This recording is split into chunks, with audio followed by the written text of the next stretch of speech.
Welcome back. It's a miserable day today. I would like to say thank you very much to all of those that pressed the like buttons, and so far to date it's only three of you took the time to press the like buttons. The thing about pressing the like buttons is that for me personally gives me that little boost to want to carry on doing the videos.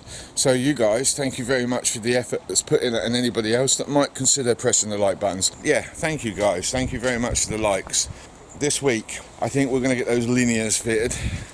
I might order some more, subject to how these ones work out. The hydraulics don't work. I've dropped the pressure. That hasn't helped.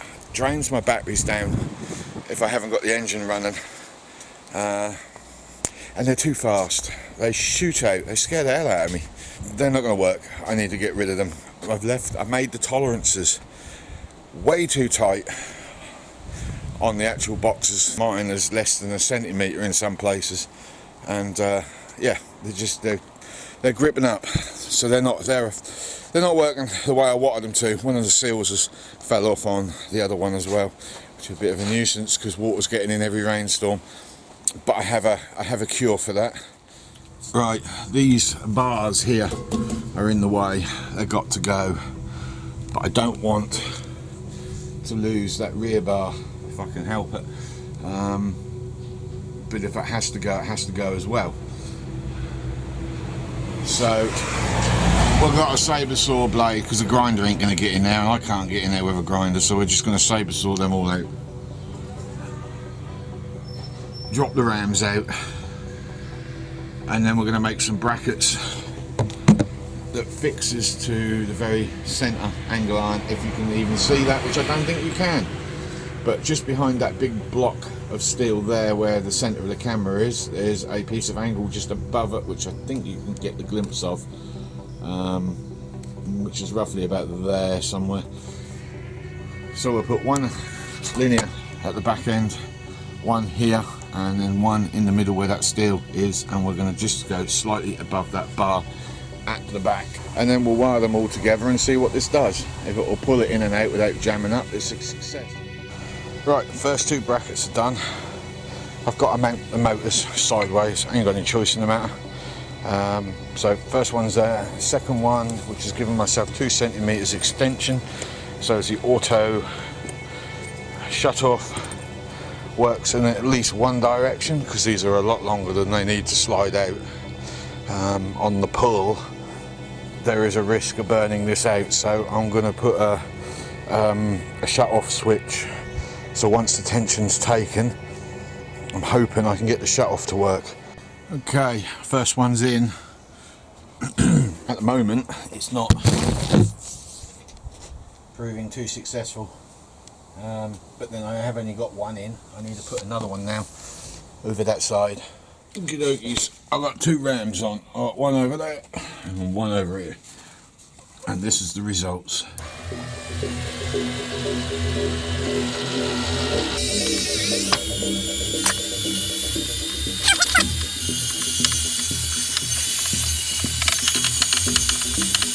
The jam up you saw at the beginning, that's what's always been getting me into problems, and I can't find where it's jamming.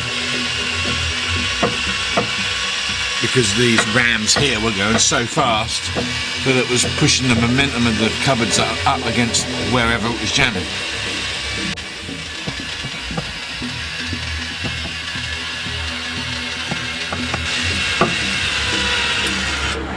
And it auto shuts off. So there you go guys. We've got a third one to put in.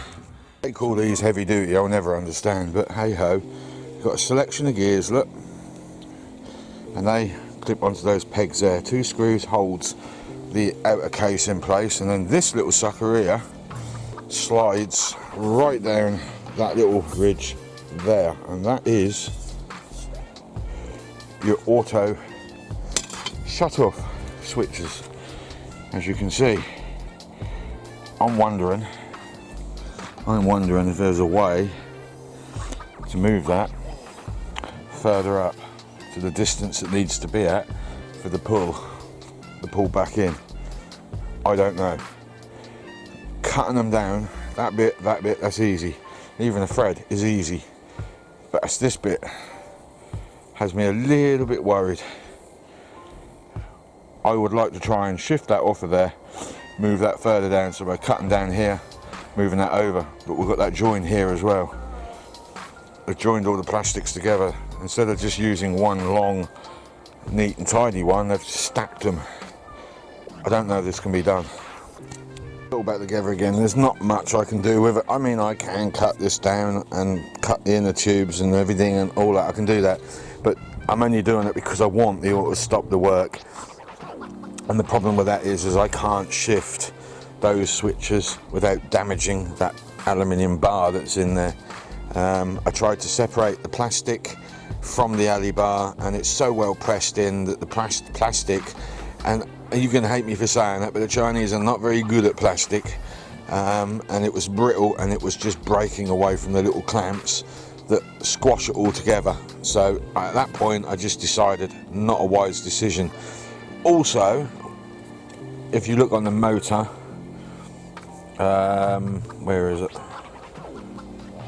1500 newtons. I'm sure this has the push and pull for 1500 newtons, but everything is governed on those 3 screws. This entire Bolton point is on those screws, basically. This whole back plate, if those screws break, this rips apart. When I did these screws up, I didn't get the gearing back in properly, and it just broke the alley on one of the screws. It was that weak. So with that in mind, it might be 1400 or 1500 newtons, but if that casing goes, it's 0 newtons. Righty, all 3 linears are in place.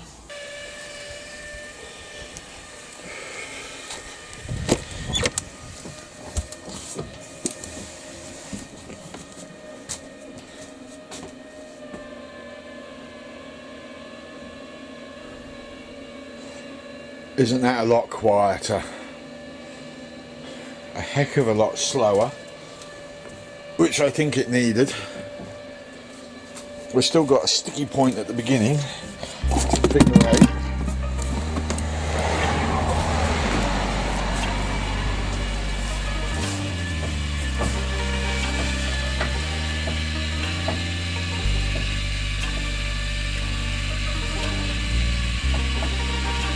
I think it's got something to do with it up there, but I don't think it's this side. I think it's this side. And I think it's up there in that alley where I've had a crack at pulling it back before.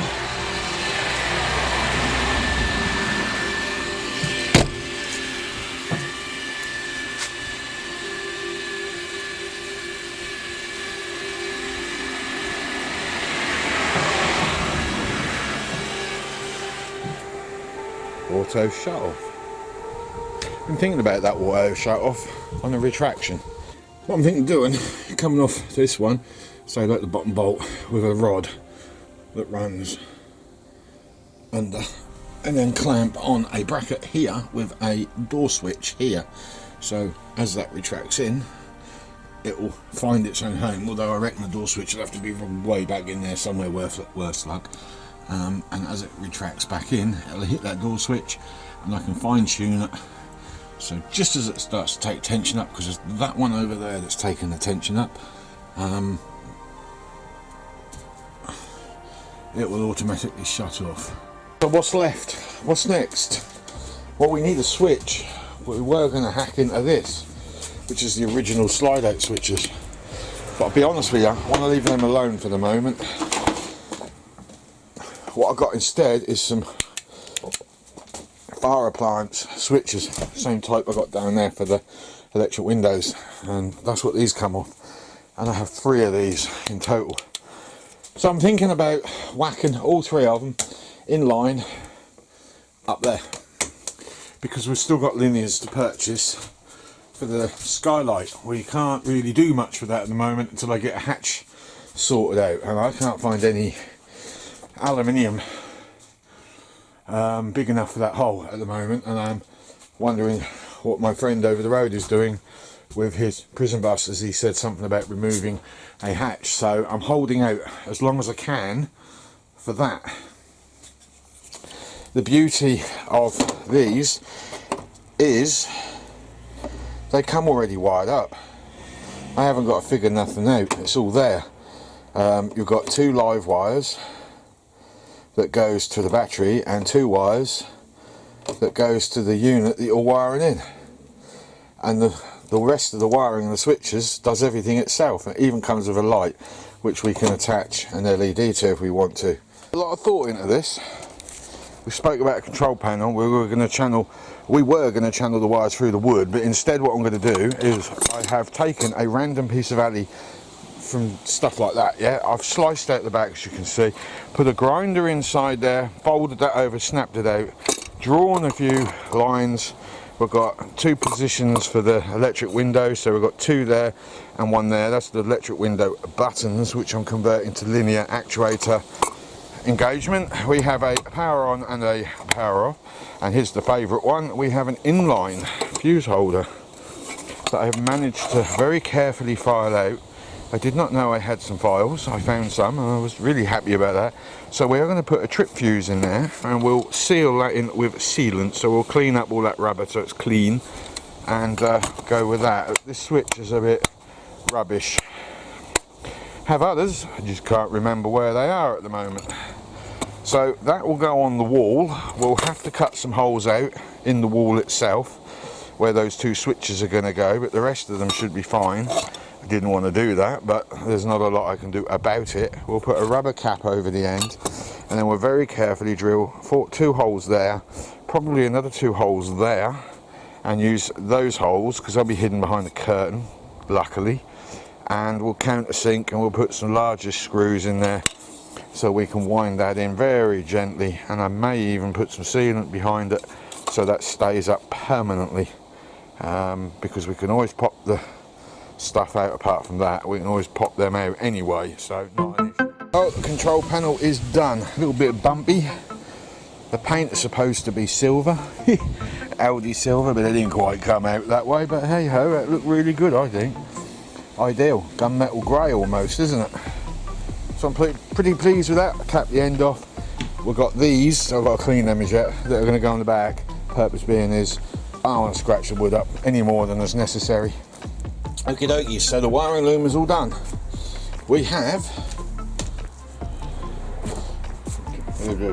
right, power on off switch. That goes onto that. And somewhere amongst all of this clutter, there it is the trip switch fuse. So that will go into the back of that. That will go into the back of that. And I've got to remember how I did this. There we go, there's my power. The white one is the live, the green one is the earth, and then all these other wires will go off to various actuators. I've ordered 3 more, as I said, to go down on that one. I've got to order another 2 more so I can complete the solar panel stroke deck, which hasn't been very popular on my channel for some reason. 3 likes is all I got out of that, but hey ho, I may have got my weights a bit wrong in how I explained it. I'm not very good with maths, so it could be lighter than what I was saying, but hey ho, anyway. So the panel's been made. That will go up here. I've just got to take that off, cut some holes out there so I can thread through, and then come down here and then drill a hole there and go down there and go through. That'll give me my main power. The power to go to the units themselves will have to run down there, and at that point I'm a bit stuck. Morning guys, I'm going to get in the van in a little while, about 11 o'clock at night. I just wanted to point this out. TV program that's just come on television, you can stream it on Discovery Plus. Dream Builds on Wheels is really good. I'm not so sure about his Green Goddess conversion. It's all about motorhome builds. Van life is the word van life is featured in it quite a lot, and it's people building on budgets of different types of vehicles, and it's really good. I thoroughly enjoyed it. I have taken a few ideas from this TV program which I'm going to include in mine eventually, One being a wood burner, I'm still determined to get one of those in there, but also plastic tiles that I was going to glue onto the sink unit. I've now come up with a completely different idea, which I will talk about another day. But if you're into this sort of stuff, you definitely need to find a way of watching this. It is most excellent. Plumbed all the switches in, as you can see. The trip fuse is in place, which is there. That's glued in, the on button, the off button, plus the two other switches, and a nice big space for more switches, or the truck logo. Just trying to think of a cool name to call this, and at the moment I'm struggling, as you do. Possibly got big plans for these two walls that I spoke about earlier. I'm not going to divulge any information at this point. That ladder's going. It's not needed now. But if we get rid of this, right, I've got some stainless steel that was given to me a long time ago, and I'm thinking about using that stainless for shielding, heat shielding. So I could, there's plenty enough room on this gap to cut that down a quarter and still be able to get through. So, and then put shelves across for crap. So I'm thinking when that draws in, it brings it to about here anyway, somewhere like that. Heat shield around that area, and I could plonk a decent sized wood burner in there with a chimney going up and through the very end or edge of that decking that I got up there. That's one idea. I need to save as much fuel, energy, electric, you name it, that I can. The diesel heater in here is wonderful, but it does eat the battery, and although people say they drink very little, that one don't. That drinks quite a bit when you got it on full power. I think it's set up wrong. The programming is all wrong on it. I think we've got a little bit of work to do with that, but whatever. So yeah, ideas, got loads flowing, loads. Spent a good hour or more throwing wires around everywhere, and I'm sitting here, everything's temporary wired up, and I'm pressing the buttons. Nothing's blooming happening. I go, what the heck's going on? So I check the continuity of everything, fine. Check to see if there's power going through. Right, there's power going into the switches, but there's nothing coming out the other end. What on earth have I done wrong? So I start snipping all these wires back. I think, well, maybe I wired it up wrong. I only went and put the plugs in the wrong way round, didn't I? Duh. Don't hit me with a thumbs down. There's more work to be done in here as yet to tidy this up. I've got to shorten a few wires like that one, but the live and the earth is in. There's the live. We've just got to wrap it all up and keep it from flexing around. I have shifted a few others to get some manoeuvring going on and some positioning. Right, there's the first one.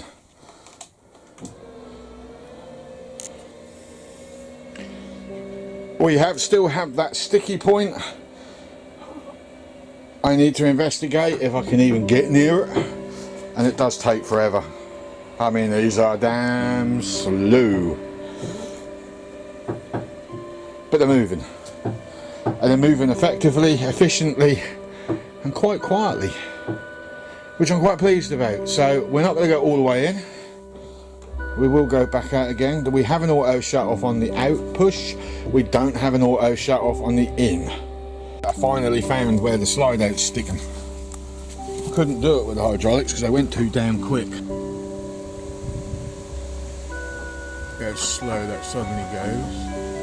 Creaking. Locked. Now watch. You can see the top is holding in. And then, kadoosh. Boom. I know what's causing it. Quite simply, I need to make some adjustment on that wheel system. That's the problem. It's not my best work. I can definitely say that. But it is at the moment working. I just struggle to get it to go properly. I might strip it all down as yet and tack weld those two pieces of alley together so they stay, and recap the end off so I don't have that ugly bit of rubber, because other than that it didn't come out that great, did it? Anyway, it does work. We've got a jam to sort out up there.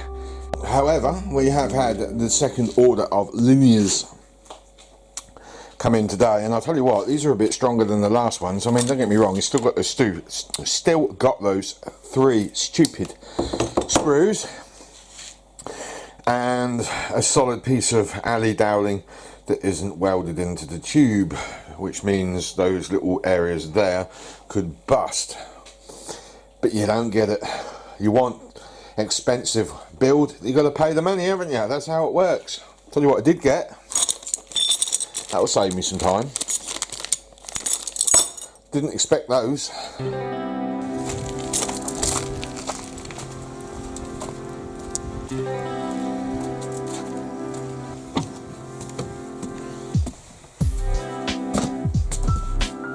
Problem solved.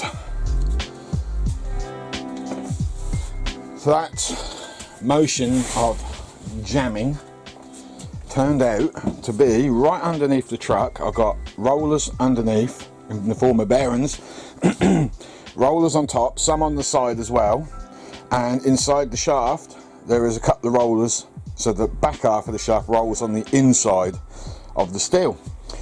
During the summer months we put a high lift jack on the outside of the slide out because we had put so much weight on the slide out that the rollers that I made were a bit flimsy and they bent out, so it lost its shape. When I high lifted it, I whacked them back up, put a jack underneath each roller, and then welded another bodged it, trust me, welded it all up, and that was fine for a while.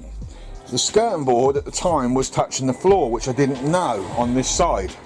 So when the hydraulics pushed it out, the skirting board was scraping the ground, but it was going out evenly. So I assumed it was the right setting. Then I took the skirting board out and it had been jamming ever since. Couldn't figure out what it was. Thought I got a little over ambitious with my tolerances, blah blah blah. Turned out it was the roller. Now watch. No jolt. It now goes in and out extremely slowly, properly. What I could do with is the rollers in here, that bottom roller could do with being lifted further up. No, down. Yeah, down. I could do with having that lower further because that top one needs to be compressed a bit more. What is happening is the bottom half of the slide out is not keeping up with the top half. The top half goes in first, and then when the top half is stopped, you can see the whole slide out doing that, lifting, and that's the bottom half of it catching up. It's not quite straight enough. That was the purpose of those, you see. So we need to take those brackets off at some point and make some modifications. And I think what I need to also do is put a screw bolt on the bottom one as well, so I can re-tension the bottom one up when I get it exactly where it needs to be. Now if you watch, you'll see exactly what I'm talking about. Take a while to go in. I've got to literally get level with that tape line. Now you watch that rise up as it comes. There you go. You see that? And that's the bottom half pulling in, and then the top half finding its home.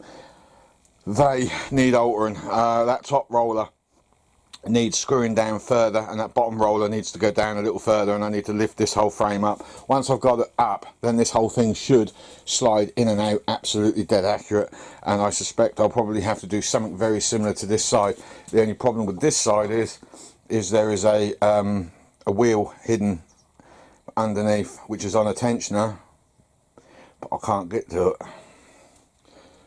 So that could be an issue, so we might have to make a rail. The wheels on the other side of that rail are shot. I've got to redo all of those. They were just well, will it work or won't it? And I didn't do a really good job of that. Another job that I have to keep coming back to. It's because I'm burning out on this. I've been 6 months in the build. I was burning out, so you can imagine a year and a half later, 2 years later, sorry. In fact, we might even be a little 2.25 years now. Actually, I got me maths. I'm shite with maths. About 2.25 years in, I'm surprised I haven't stopped completely and just given up. This is the longest attention span I've ever had on a build. Anyway, that is now done. I'll put the cover back on. That will do for the moment. It works. We'll start the other linears. Problem is I've got a big puddle of water underneath from the rain we've had, and I need to get under and lay down in there because I want to also drop the rams undo all the gubbins for that. The daft thing is, if I could get that ram system to work properly, this would probably push these in and out a lot better than what these electric ones are doing. But the electric ones are taking less power. I've had this going in and out, in and out. I started at 12.5 volts is when I started this morning, and I've still got 12.5 volts. So they don't eat the power. Those hydraulics, man, they 3 attempts and that battery's dead. So yeah, this is energy wise more efficient, and that's what this van needs. So that is that. Okay, ladder's gone. Ladder's long gone. I've just got the linear to take off at the bottom.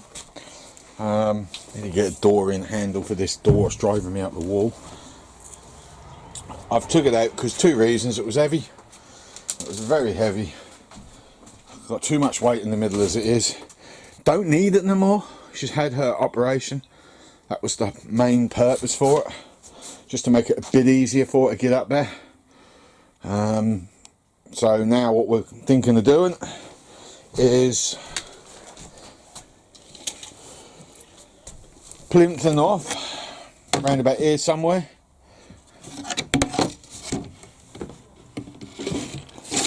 Like that. Tiling it and slinging a wood burner on top of that, going straight up and through.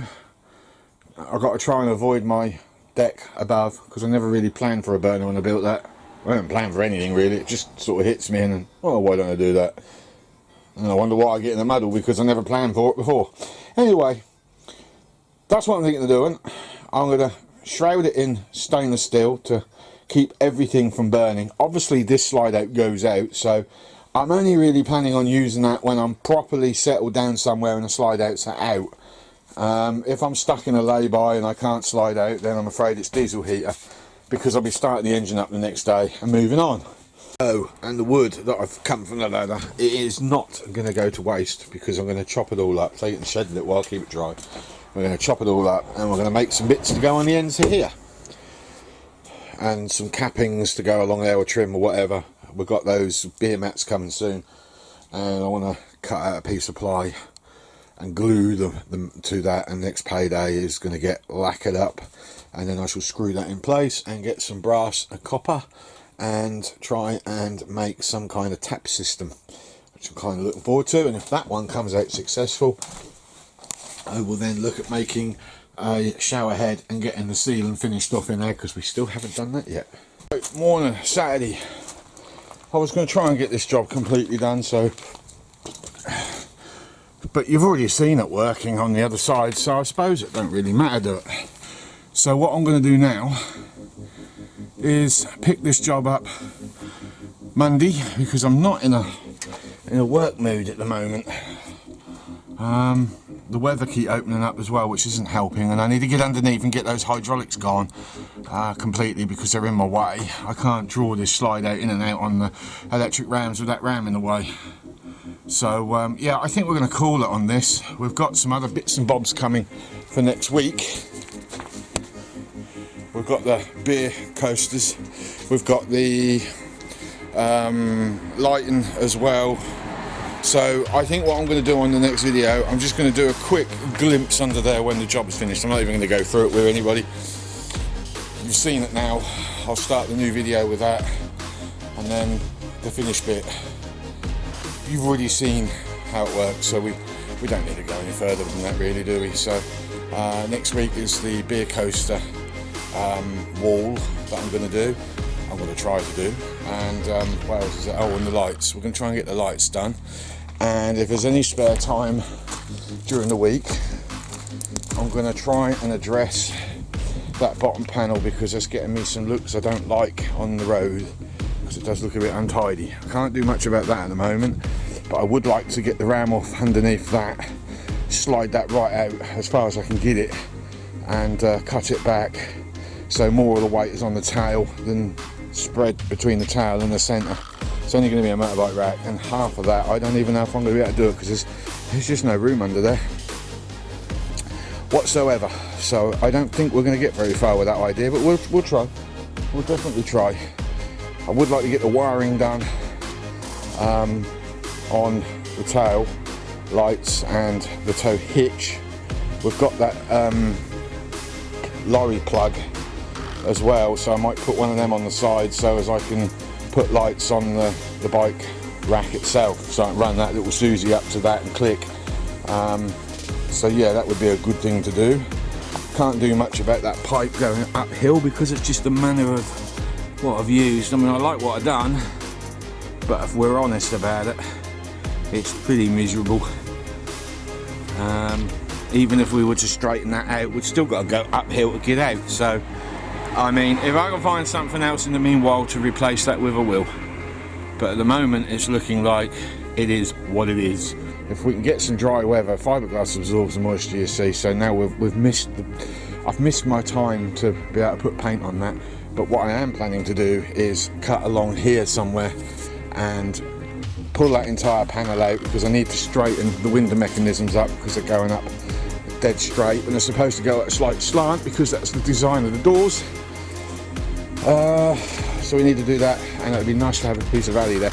Keep debating whether to polish it all up, because the piece I've got going underneath one side is nearly highly polished, and it would be nice. I think it would look nice having polished there and polished there, and then silver, don't bedline, but sand back and paint in metallic silver all around. And up on the roof line we've got to scrape all that crappy bloody, that rubbish paint I put on has got to go, because nothing is sticking to it. And maybe put some silver up there just to blend everything else in. And if we get time, maybe spring, we'll get this door painted and that locker painted. I want to replace that locker actually, it's no good. It's pretty done in, and we've got to repair that. So we've got a cut behind. I've tried pulling it. Hydraulics don't work. I know somebody suggested that, but they don't work, so there's no point even considering that job. And we've got to try and pull that blaster thing back in. And I had been debating about doing something about the door anyway, because I don't like that line of rivets. It's ugly, the hinges have messed everything up. So it would be nice to tear those hinges off, drop that locker, put some trim along that where the rivets are, and then put in some hinges that I do actually have somewhere around here. I don't know what I've done with them, but they're very similar to those. Very similar, not quite the same, but very similar. And maybe put them on that. And I think we need to drop this locker as well, because that's not looking too tidy either. The locker works. During the winter we need to make a fiberglass panel to go along there just to finish all of that off. And then I think we can start some of the interior again, and we'll make a start on the underside as well. We'll get that up in the air, and I think my biggest headache is the tyres at the moment. I'm going to have to spend some money because I can't even get them bloody wheels off. But anything like the ones on the back, they're going to be a nightmare. I reckon I'm going to have to make up a bar and stick a hydraulic jack under the bar, because I think that's the only way I'm going to be able to loosen that. So yeah, like a triangular shaped bar. So we go along there, up and then down, and then put a big black plate underneath it with a jack to sit on, pop it in place and jack it. I reckon it'll go eventually, but the back ones were a nightmare. I'm not expecting them to be any easier. They haven't been undone in over 15 years at least. Half of that time I spent sitting up. And at some point we've got to address that engine, because the engine ran away on me the other week. They'd been sitting for 6 months. I turned the key and it just went for it. I was surprised it didn't throw connecting rods through the block. It's not the turbo before anyone says it. What I think is happening is my injectors are leaking, because it wouldn't start once I turned the ignition off and let it run until it ran out of momentum, because I knew it weren't the turbo. Because if it was the turbo leaking, it would have drank all the oil out of the engine, and it didn't do that. It used what was in the cylinder space, and I think it's injector leak. Because when I turned the engine over again, I had to use easy start, and it took me the best part of a whole day to get this thing to fire up, because it needed to be rebled, because the injector pipes were completely empty. And because I can't tip the cab and turn the engine over at the same time, because the gear selectors on this are shot, the little mounts underneath are shot. It always engages gear when you tip the cab, you see, and you can't get it out. So more problems I've got to address at a later date. I should have done that up the farm when everything was accessible, but after I did all the back end, I just got so fed up with this thing. I just wanted to get started on the box, because the bit I've been looking forward to the most. So yeah, I'm afraid what you see is what you get with me. I wasn't going to post this video up. I'm going to go.